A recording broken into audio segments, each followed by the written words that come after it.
Molweni bethunana.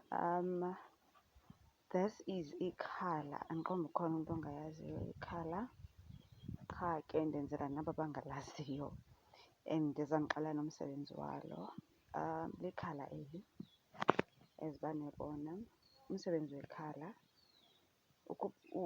mna umsebenzi walo endiwazi usebenza ngalo, xa unyukelwe yi-pressure uthatha ikhala lakho uyalinqunqa ufake emanzini abilileyo okanye ubilise ulinde liphole lisele.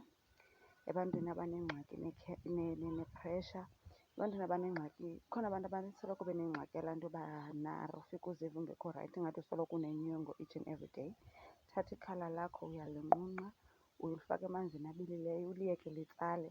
Utsala kwalo uligalela kwi-2 litre yakho, uhlale unalo phaa efrijini each and every day ekuseni before utye usele icephe lakho lekhala okanye amacephe noba mathathu okanye mabini usele ikhala lakho. Ikhala uyalisebenzisa ebusweni ebantwini abaneeproblem nee-pimples. Thatha ikhala eli ulivule apha ngaphakathi ukhuphe laa nto iphaa ngaphakathi uqabe ebusweni uhlambe. Ulinda noba yi-30 minutes uqabe uhlambe. Enkosi.